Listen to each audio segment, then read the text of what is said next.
Hello dudes and cuties, this is Ashutosh. I'm Dekha my channel and today in this video we'll be doing the analysis of the certified copy of my DT exam CFLME 2026 as well as we'll be comparing it with some other certified copies of other students who couldn't make this time. सो जल्दी से अपन video को शुरू करते हैं and इस video पर बहुत ज़्यादा बेसिक थिंग जो अपन पहले डिस्कस कर चुके हैं इन are audit and ITT certified copy video वो अपन बहुत ज़्यादा डिस्कस नहीं करने वाले क्योंकि उनको आप वहाँ से भी कवर अप कर सकते हो। ठीक है, उनके जो लिंक है वो मैं आई बटन में डाल दूंगा तो वहाँ से आप उन्हें चेकआउट जरूर से कर लेना। बाकी अपन डी स्पेसिफिक जो चीज़ें हैं उनको अपन यहाँ पे कवर अप करने वाले हैं। तो देखो ये मेरी सर्टिफाइड कॉपी है जो 78 मार्क्स मेरे आए थे, तो 78 मार्क्स वाली मेरी ये कॉपी है एंड इसको अपन जल्दी से स्किम थ्रू करते हैं। फिर मैं आपको जो बाकी कॉपीज़ हैं जो अदर स्टूडेंट्स की हैं जो लोगों ने मुझे भेजी हैं उनसे भी आप इसको कंपेयर करवाऊंगा कि अपन कहाँ पे वो लोग मिस्टेक कर रहे हो, कहाँ पे हो सकता है कि आप लोग भी मिस्टेक कर रहे हो, तो वो आपको फ्यूचर में नहीं करनी है। तो जल्दी से आगे चलते हैं अपन। सो देखो तो पहली बात तो आपको हमेशा जैसे मैं कहता हूँ कि उस क्वेश्चन से स्टार्ट करना है जो आपको सबसे ज़्यादा आता हो। दूसरी बात, डीटी और आईडीटी जैसे सब्जेक्ट्स में आपको कभी भी थ्योरी क्वेश्चन से स्टार्ट नहीं करना। इवन एफआर और जो एएफएम है वहाँ पे भी आपको कभी भी थ्योरी क्वेश्चन से स्टार्ट नहीं करना। हमेशा कोशिश करना आप एक प्रैक्टिकल ओरिएंटेड क्वेश्चन से स्टार्ट करो। तो पहले अपन आते हैं क्वेश्चन नंबर 4A पे। तो क्वेश्चन नंबर 4A 8 मार्क्स का क्वेश्चन था, यहाँ पे मुझे 5.5 मार्क्स मिले। तो 5.5 मार्क्स कैसे मिले और इसको अपन को कैसे लाना है। तो देखो पहली बात तो जो भी टीडीएस के आपके क्वेश्चन है उनमें आपको 4 चीज़ें हमेशा लिखनी है। एक तो आपका जो ये सेक्शन नंबर है और जो सेक्शन नंबर से थोड़ा सा अपन को उस सेक्शन में किस चीज़ के रिगार्डिंग टीडीएस लगता है वो चीज़ अपन को मेंशन करके आनी है। दूसरा जो भी रेट है वो अपन को लिखनी है। उसके अलावा जो लिमिट है जैसे 194 आर की 20,000 लिमिट है वो अपन को लिख के आनी है। दूसरा जो भी कैलकुलेशन है टीडीएस की कैलकुलेशन वो अपन को यहाँ पे लिख के आनी है। और दूसरी बात, जब भी आप कैलकुलेशन कर रहे हो तो हमेशा एक बार अच्छे से कैलकुलेशन कर लेना, थोड़ा सा माइंडफुल होकर कैलकुलेशन कर लेना, क्योंकि जैसे मेरी यहाँ पे मिस्टेक हुई है कि मैंने रेट तो 10% सही कर दी लेकिन जब मैंने टीडीएस की कैलकुलेशन की तब मैंने यहाँ पे 20% ले ली गलती से।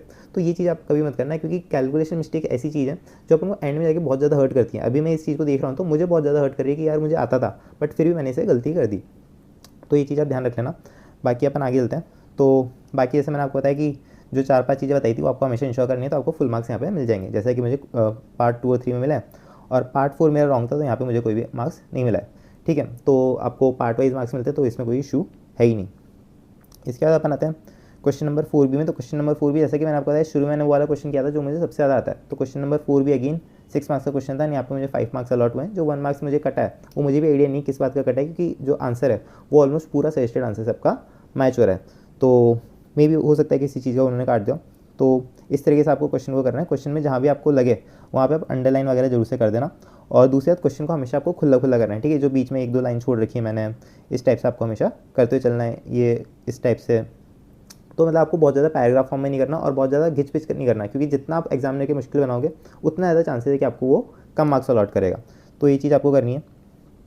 उसके अलावा क्वेश्चन नंबर 3 है, 8 मार्क्स का क्वेश्चन था, यहाँ पे मुझे 5 मार्क्स मिले हैं। जो भी आपके थ्योरी क्वेश्चन रहते हैं उनमें हमेशा ये चांसेस रहते हैं कि आपको बेफालतू में मार्क्स कट जाएंगे। तो यही ऐसा ही इस क्वेश्चन में जो क्वेश्चन नंबर 3 था, ऑल्दो मेरा पूरा करेक्ट था, यहाँ पे थोड़े से मार्क्स मुझे कम दे दिए। और ये वाला जो पार्ट था ये मतलब आंसर में कवर नहीं था, तो ऑफकोर्स इसके कोई भी मुझे मार्क्स अलॉट नहीं हुए।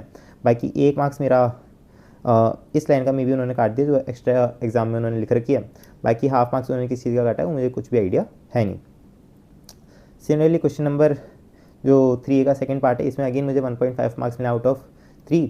एंड यहाँ पे भी इन्होंने ये जो मैंने कुछ पॉइंट्स लिख रखे हैं कि मैंने कुछ ईयर्स जो स्पेसिफिक है वो मेंशन नहीं किया, जो ऑफकोर्स मेरी गलती थी, तो उसका शायद इन्होंने हाफ मार्क्स काट लिया। उसके अलावा एक था कि exercising the option in writing, इन्होंने जो सेशन आंसर उसमें मेंशन कर रखा है जबकि मैंने लिख दिया फाइलर डिक्लेरेशन।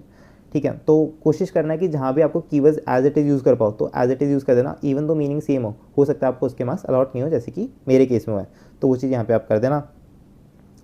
बाकी जो थर्ड पार्ट था उसमें मुझे 4 पॉइंट उसमें थे, क्योंकि ये थोड़ा सा प्रैक्टिकल पोर्शन था इसमें, तो जो चारों पॉइंट्स मेरे आंसर में कवर थे, तो यहाँ पे मुझे फुल मार्क्स यहाँ पे मिल गए हैं।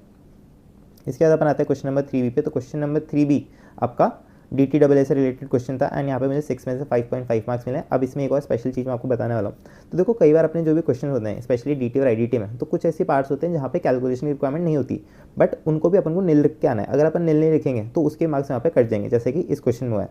तो जैसे कि मेरा क्वेश्चन पूरा का पूरा करेक्ट था, बट यहाँ पे क्या था कि 2 कंट्री दे रखी थी एंड एक कंट्री के केस में डबल टैक्स रिलीफ कैलकुलेट नहीं होना था। ठीक है, और एक कंट्री के केस में होना था। तो एक कंट्री के केस में मुझे सिर्फ इतना से लिखना था, there will be nil double tax relief, जो कि मैंने यहाँ पे नहीं लिखा। मैंने सिर्फ एक कंट्री कैलकुलेशन यहाँ पे सॉल्व कर दी, तो उसके हाफ मार्क्स मेरे यहाँ पे डिडक्ट हो गए। तो ये चीज़ आपको हमेशा देख के आनी है।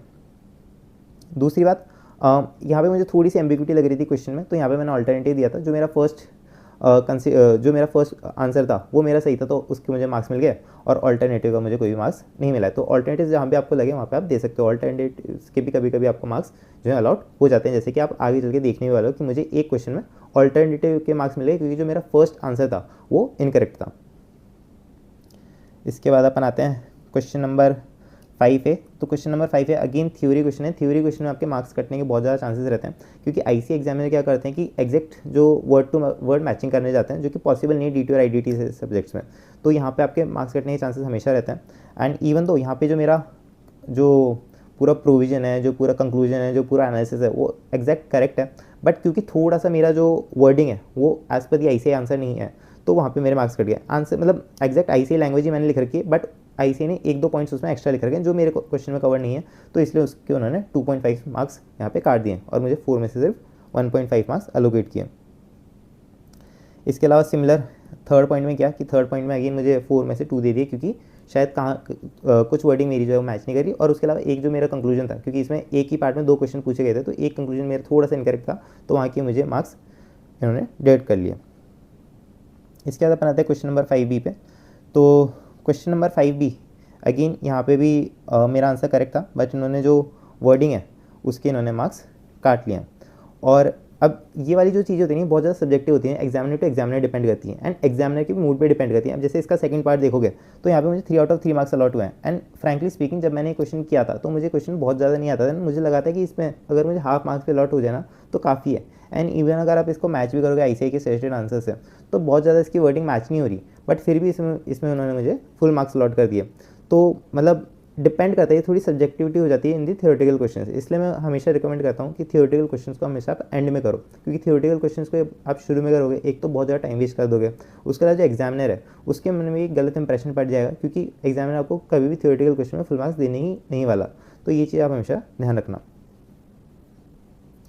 इसके बाद अपन आते हैं क्वेश्चन नंबर 2A पे। तो क्वेश्चन नंबर 2A प्योर आपका प्रैक्टिकल क्वेश्चन था, तो क्योंकि प्रैक्टिकल क्वेश्चन था तो यहाँ पे सब्जेक्टिविटी का कोई सवाल ही नहीं है, तो ऑफकोर्स यहाँ पे मुझे 4 आउट ऑफ 4 मिल गए हैं। इसके बाद अपन आते हैं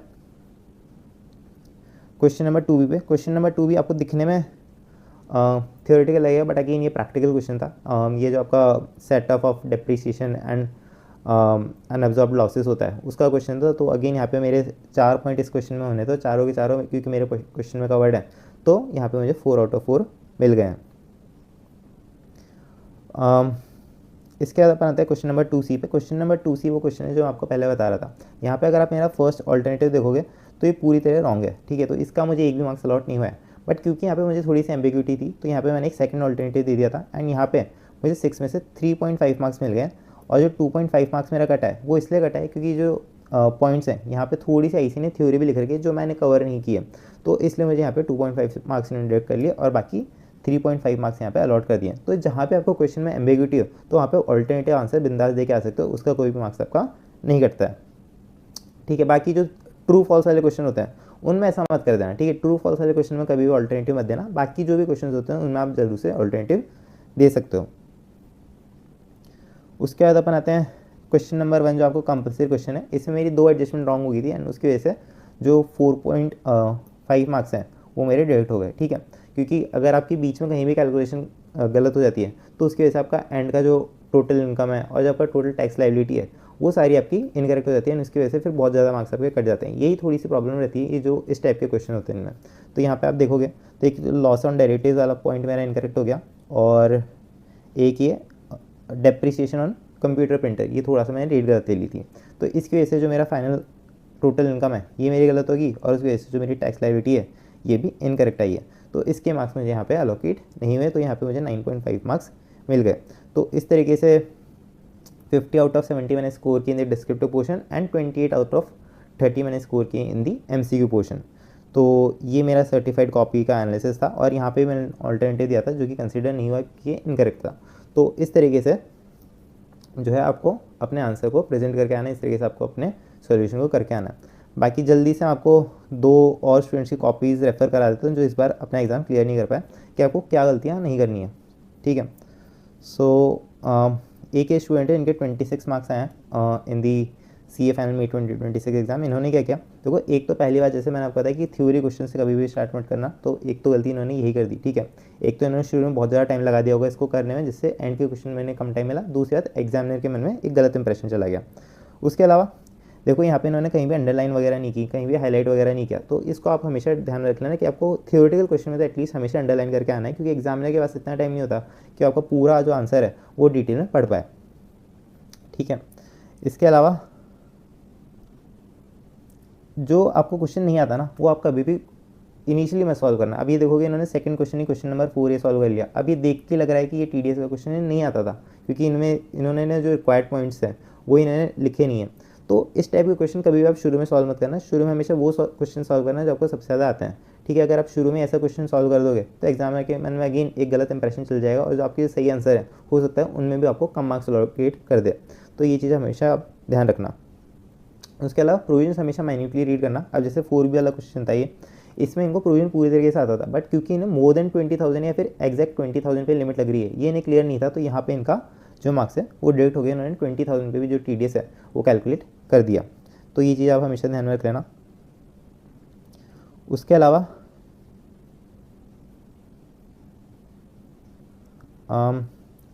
हाँ, उसके अलावा जो भी आप लिख रहे हो ना, एटलीस्ट मेक श्योर करो कि वो लेजिबल तो है। देखो इस पॉइंट पे आके आप अपनी हैंडराइटिंग तो सही नहीं कर सकते, बट एटलीस्ट इतना तो ऐसा लिख दो कि वो पढ़ने में आ रहा है। अब अगर आप में से जूम करके भी देखोगे तो देखो, अगर आपको बहुत ध्यान से देखोगे ना, तब जाके आपको समझ में आएगा कि उन्होंने क्या लिख रखा है। तो ऐसी चीज़ तो आप बिल्कुल भी मत करना। एग्जामिनर को इतना टाइम नहीं होता है कि वो इतना ध्यान लगा के देखेगा। तो ये चीज़ आप जरूर से कराना कि खुला खुला लिखना थोड़ा सा, ठीक है। आप यहाँ पे आके अपनी हैंडराइटिंग सही नहीं कर सकते, बट एटलीस्ट खुला तो लिख सकते हो। आपने एग्जामिनेशन फीस पे की है, तो वहाँ पे आपने पेपर के पैसे भी दिए हैं, तो पेपर के जो आपने पैसे दिए हैं उसे फुल आप यूटिलाइज करके आओ। उसके अलावा आई थिंक इसके अलावा तो कुछ ऐसा था नहीं इनकी कॉपी में देखने लायक। एक यही चीज़ जो मैं आपको बताया था। अब ये वाला क्वेश्चन देखो आप, क्वेश्चन नंबर 2A एकदम प्रैक्टिकल क्वेश्चन है। अब यहाँ से देख के आपको कुछ भी समझ में आ रहा है कि इस कॉपी में कि इन्होंने क्या लिखा है या क्या लिखना चाह रहे हैं, तो आप कैसे एक्सपेक्ट कर सकते हो कि एग्जामिनर जो है वो आपको इसमें करेक्ट आंसर दे देगा। अब जैसे अगर आप मेरा देखोगे तो एकदम खुला खुला मैंने लिख रहा है, ठीक है। अगर आप ये भी देखोगे तो एकदम खुला खुला लिख रखा है। और अगर आप यहाँ पे जाओगे तो ये देखो इन्होंने किस तरीके से प्रेजेंट कर रखा है। तो इस तरीके से प्रेजेंटेशन आपको कभी भी नहीं करनी है, ठीक है। और थोड़ा सा अपन आगे और देख लेते हैं अगर कुछ है तो। सेम ये देखो, इधर भी इन्होंने प्रेजेंटेशन इस तरीके से कर रखी है कि एग्जामिनर को पूरा 2-4 चश्मे लगा के देखने पड़ेंगे कि इन्होंने लिखा क्या है। तो इस टाइप की प्रेजेंटेशन आपको कभी भी नहीं करनी है। अब जैसे देखो ये वाला क्वेश्चन है, ये question number 1 I think question number 1 का पार्ट है। अब क्वेश्चन नंबर 1 पूरा आपका टेबल में प्रॉपरली सॉल्व होना चाहिए। अब इन्होंने किस तरीके से सॉल्व कर रहा है कि मुझे खुद को ही नहीं समझ में आ रहा है कि इन्होंने क्या लिख रखा है, तो एग्जामिनर को तो कैसे ही समझ में आएगा। तो ये चीज़ आपको हमेशा अवॉइड करते हुए चलना है। उसके बाद अपन एक और स्टूडेंट की कॉपी देख लेते हैं जल्दी से।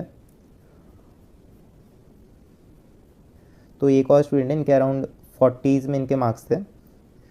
तो पहली बात तो आप हमेशा ब्लैक पेन यूज़ करना है एग्जाम में। ये छोटी छोटी चीज़ें होती हैं, बहुत ज़्यादा कोई इस बारे में बात नहीं करता, बट अगर आप ब्लू पेन यूज़ करते हो तो अल्टीमेटली आपकी प्रेजेंटेशन वहीं पे थोड़ी सी खत्म हो जाती है। क्योंकि आप अगर आप देखोगे तो एक ब्लू पेन से प्रेजेंट किया हुआ ये चीज़ है, और एक इन्होंने ब्लैक पेन से प्रेजेंट कर रखी है। जो ब्लैक पेन से जो अपन प्रेजेंट करते हैं वो थोड़ा सा ज़्यादा खिल के आता है। तो ब्लू पेन आप कोशिश करना है कि यूज़ मत करो एग्जाम में। दूसरा, अब जैसे देखो इन्होंने तो अंडरलाइन भी कर रखा है, बट क्योंकि इन्होंने इस तरीके से अंडरलाइन कर रखा है कि एकदम जूम करने पे पता चल रहा है कि इन्होंने अंडरलाइन करा है। तो इस तरीके से आपको नहीं करना। जो भी आप अंडरलाइन करो मेक श्योर कि अच्छे से हाईलाइट हो रहा हो। और दूसरी बात, नीटली थोड़ा सा अपनी राइटिंग रखना। आप जैसा कि मैंने आपको बताया कि यहाँ पे आप हैंड राइटिंग चेंज नहीं कर सकते, बट एटलीस्ट जो भी आप लिख रहे हो इतना खुला खुला लिखो कि सामने वाले को एटलीस्ट समझ में तो आए। तो ये चीज़ आप जरूर से कर देना। बाकी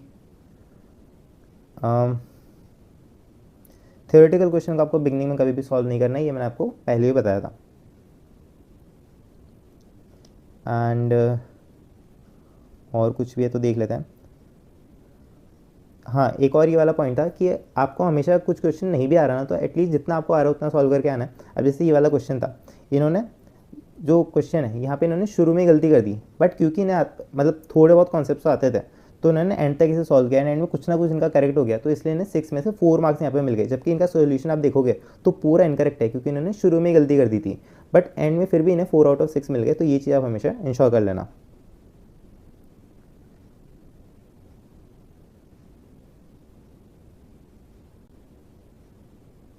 पर हाँ, एक नया क्वेश्चन हमेशा आप न्यू पेज से स्टार्ट करना। जैसे ये वाला क्वेश्चन है, ये थोड़ा देखने में आपको मतलब अभी तो मैंने आपको दिखा रहा हूँ तो आपको पता चल जाएगा कि न्यू क्वेश्चन है, बट अगर आप इसे जल्दी जल्दी देख रहे हो तो आपको पता ही नहीं चलेगा कि इनका न्यू क्वेश्चन कब स्टार्ट हो गया। तो न्यू क्वेश्चन हमेशा आपको न्यू पेज से स्टार्ट करना है। देखो ये छोटी छोटी बातें आपको लगेगा कि यार इनसे बहुत ज़्यादा फर्क नहीं पड़ता होगा, बट इनसे बहुत ज़्यादा फर्क पड़ता है, क्योंकि एग्जामिनर के पास एक कॉपी नहीं होती चेक करने के लिए, एग्जामिनर के पास बहुत पूरा एक बंडल होता है। तो वो जब इतनी जल्दी जल्दी चेक करता है तो ये छोटी छोटी चीज़ें काफ़ी ज़्यादा मैटर करती हैं। अब जैसे ये वाली चीज़ देखोगे, ये आप खुद पढ़ोगे ना, आपको खुद को पढ़ने में ये डिफ़िकल्टी होगी, तो एग्जामिनर से कैसे आप एक्सपेक्ट कर सकते हो कि वो पढ़ लेगा इस चीज़ को। तो हमेशा आपको खुला खुला लिख के आना है, अंडरलाइन करनी है और कोशिश करनी है कि जो आप लिख रहे हो वो एटलीस्ट आपका रीडेबल हो। तो ये चीज़ आपको इंश्योर करनी है। तो देखो बाकी उसके अलावा जो भी कॉन्सेप्ट रिलेटेड मिस्टेक्स हैं, देखो अब 100 में से 40 या 26 आ रहे हैं, तो मेजरली तो कॉन्सेप्ट रिलेटेड मिस्टेक ही है। तभी मतलब ऐसा तो नहीं हो सकता कि प्रेजेंटेशन की वजह से ही सिर्फ आपके इतने सारे मार्क्स डायरेक्ट हो गए, ठीक है। तो मेजरली तो आपकी कॉन्सेप्ट रिलेटेड मिस्टेक ही है। तो कॉन्सेप्ट तो आपको अच्छे से पढ़ के जाना है। एंड कॉन्सेप्ट में आपको क्या करना है, डीटी में ऐसा होता है कि बहुत सारे प्रोविजन होते हैं, तो हमें समझ नहीं आता कि हम इन्हें कैसे कवर करें। तो डीटी में हमेशा मैं बोलता हूँ कि आपको हमेशा समझ के आना है कि प्रोविजन आया क्यों था। अगर आप उस तरीके से प्रोविजन को समझने की कोशिश करोगे ना, तो आपको कभी भी प्रोविजन बर्डन नहीं लगेगा। तो उस तरीके से आपको याद करने की कोशिश करना, और बाकी कोशिश करना है कि आप अपना मटेरियल ऑप्टिमाइज़ कर लो। ऑप्टिमाइज कैसे करते हैं वो वीडियो मैंने पहले बना रखा है, तो उसको जरूर से चेकआउट आप कर लेना। बाकी यही था इस वीडियो में, मिलते हैं अगले वीडियो में, तब तक के लिए जय हिंद जय भारत। एंड हाँ, अगर किसी ने भी मेरे आईडीटी के क्वेश्चन प्रैक्टिस बैच में अभी तक इनरोल नहीं कराया तो अभी भी आप कर सकते हो, क्योंकि आईडीटी का जो बैच है वो 6 अगस्त से अपना स्टार्ट होने वाला है। 399 रुपीज़ में अपन सारे जो पिछले 5 अटैम्प्ट्स के RTPs, PYQs and ICS study mat के क्वेश्चन को ओपन करने वाला है। उसके अलावा जो डाउट सपोर्ट है वो live through my mobile number रहने वाला है, और इसमें कोई भी होमवर्क नहीं रहने वाला है, क्योंकि सारे क्वेश्चन अपन राइटिंग में क्लास में सॉल्व करने वाले हैं। तो अगर किसी को इसमें इंटरेस्ट हो तो अभी भी ज्वाइन कर सकता है, क्योंकि यहाँ पे अपन सिर्फ क्वेश्चन सॉल्व नहीं करेंगे बल्कि रिलेटेड कॉन्सेप्ट डिस्कस करेंगे, और वहाँ पे मैं बताऊँगा कि किस तरीके से आपको क्वेश्चन अप्रोच करने हैं और कहाँ पे आपकी कॉमन मिस्टेक्स होती हैं। तो वो भी इस बैच में कवर रहने वाला है। तो आप जरूर से इसे ज्वाइन कर सकते हैं।